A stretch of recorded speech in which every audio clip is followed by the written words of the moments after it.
Uttarakhand BJP के प्रदेश अध्यक्ष मदन कौशिक जी हमारे साथ हैं। लगातार बीजेपी सरकार पर विपक्ष हमलावर है, उसी को लेकर के बातचीत करेंगे। मदन कौशिक जी, स्वागत है आपका 9 न्यूज़ पर। जी।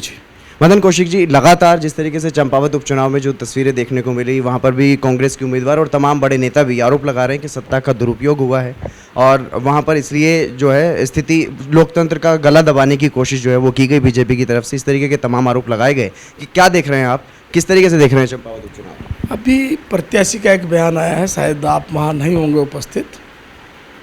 उस बयान में प्रत्याशी ने कहा कि कांग्रेस वालों ने मुझे अकेला छोड़ दिया और ये सीट है, ये मुख्यमंत्री की है, बीजेपी की है। चंपावत में लोग विकास के नाम पर मुख्यमंत्री को एक बड़े मार्जिन के साथ जिताने जा रहे हैं, तो चंपावत का चुनाव विकास का चुनाव था।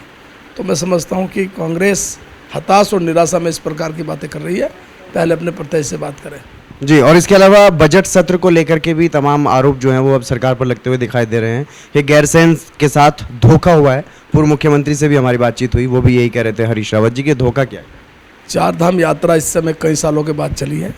उत्तराखंड की जनता, यहाँ के दुकानदार इस समय कई सालों के बाद वो एक अच्छा महसूस कर रहे हैं।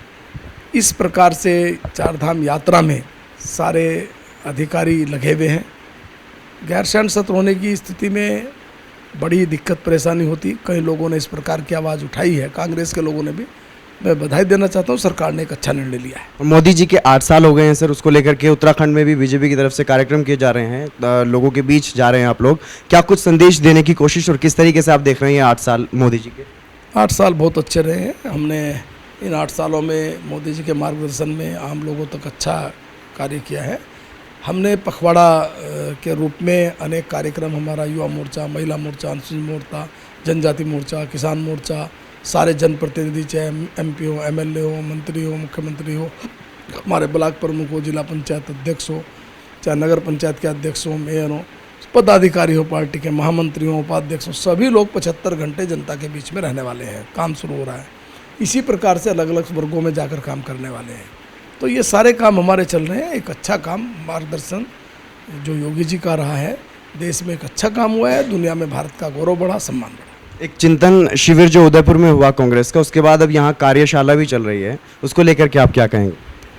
अब कांग्रेस जनता के प्रति विश्वास प्राप्त नहीं कर सकते। अब 50 साल में जो धोखा दिया, अब जनता उस धोखे में दोबारा आने वाली नहीं है। अब कांग्रेस दोबारा से उस स्थिति में नहीं आने वाली कि जनता को दोबारा बहलाए। विश्वास की बात आपने की सर, लगातार चुनाव के बाद से एक गंभीर आरोप आप पर भी लग रहा है विश्वासघात का, उसमें आपको भी लिया जा रहा है और कुछ नेताओं ने भी आपके खिलाफ आवाज़ उठाई। उसको लेकर के तमाम बातें चल रही हैं राजनीतिक गलियारों में कि आपको प्रदेश अध्यक्ष के पद से हटाया जा सकता है। तो कुछ ये भी कह रहे हैं कि कहीं प्रमोशन भी हो सकता है। इसमें स्थिति स्पष्ट जानना चाहते हैं कि स्थिति क्या चल रही है वाकई? नहीं, ऐसा कुछ नहीं। प्रदेश अध्यक्ष बने रहेंगे आप? अब वो जो भी होगा निर्णय केंद्र तो लेता है। जी, चलिए, बहुत शुक्रिया। मदन कौशिक जी हमारे साथ थे, बीजेपी के प्रदेश अध्यक्ष उत्तराखंड के। उन्होंने तमाम बातों को लेकर के स्थिति स्पष्ट की और जो उन पर भी आरोप लग रहे थे उसमें भी साफ तौर पर कहीं ना कहीं वो गोलमोल सा जवाब देते हुए नजर आए। लेकिन ये देखने वाली बात होगी कि आगे क्या कुछ होता हुआ नजर आएगा। कैमरामैन अंकित के साथ मैं हितेंद्र, R9 न्यूज़, देहरादून।